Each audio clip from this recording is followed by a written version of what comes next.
Hi, happy Friday afternoon.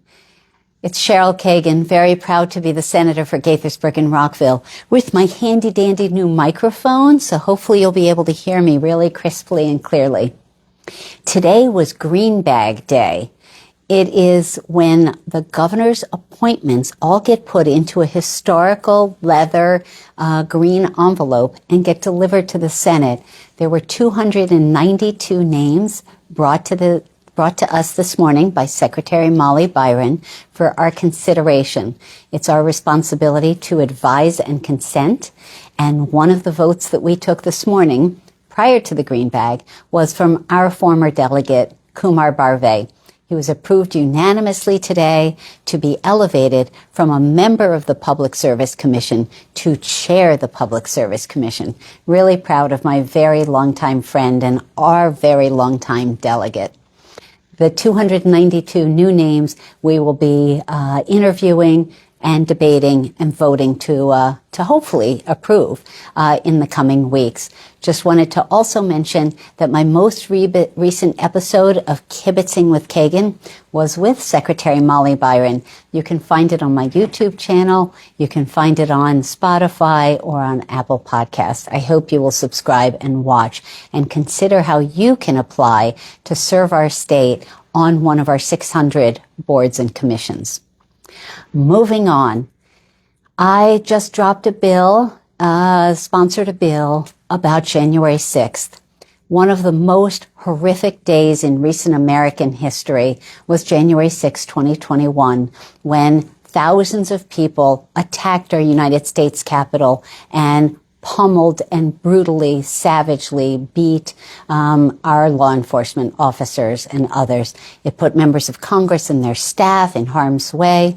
And in my opinion, speaking of boards and commissions, no one who was convicted of a crime on that day should be eligible to be appointed to a board, a commission, a task force, or a work group.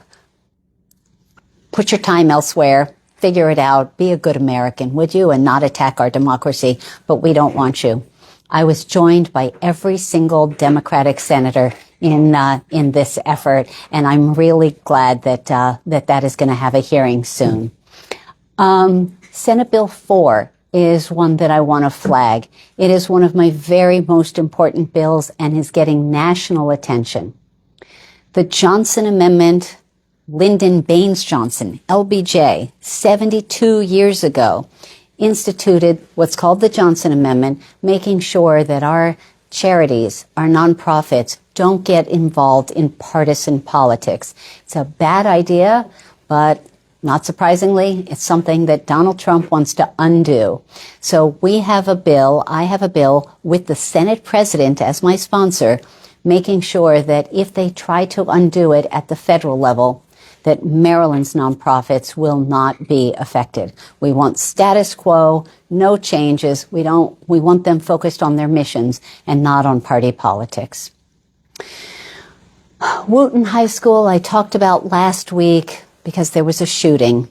Mercifully, the one other student who was shot is alive and was in stable condition.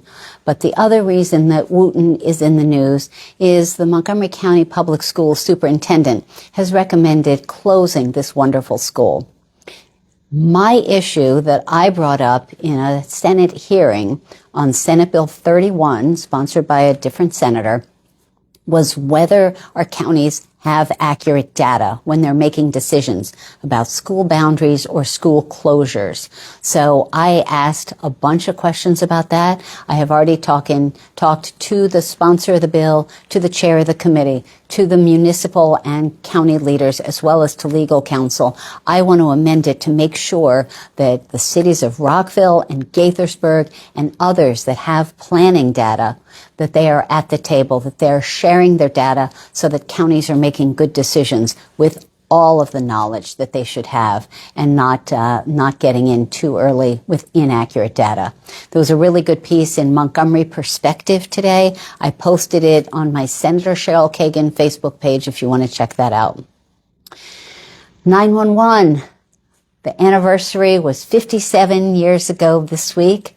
that the Speaker of the House in Alabama lifted up a cool red phone that I've gotten to see in person and made the very first call to 911.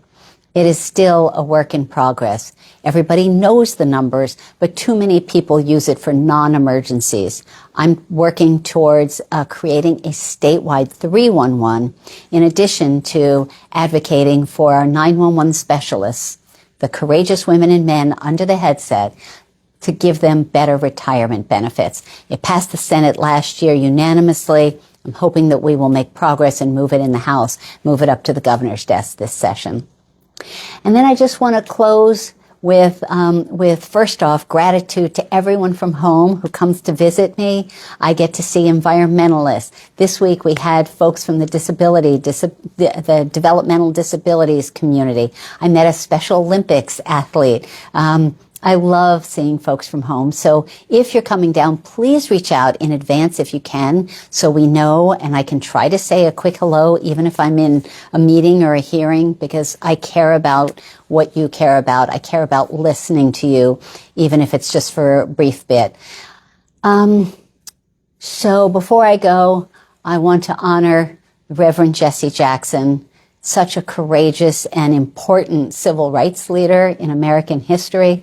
I got to meet him a few times, and I was even at the kickoff to his very first presidential campaign.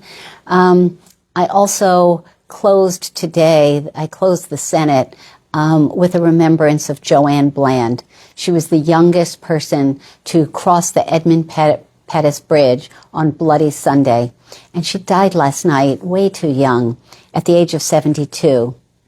I got to meet Joanne Bland last fall when I was on a civil rights pilgrimage in Atlanta and then Alabama, and her witness to history, to the civil rights movement, was so powerful and so important, and she's gone just far too soon. So, with memories of Reverend Jackson and Joanne Bland in the midst of Black History Month, as we are all continuing to struggle in these crazy times, I just want to honor their memories. Thank you for watching. Have a wonderful weekend. I hope to see you before too long. Take care. Bye-bye.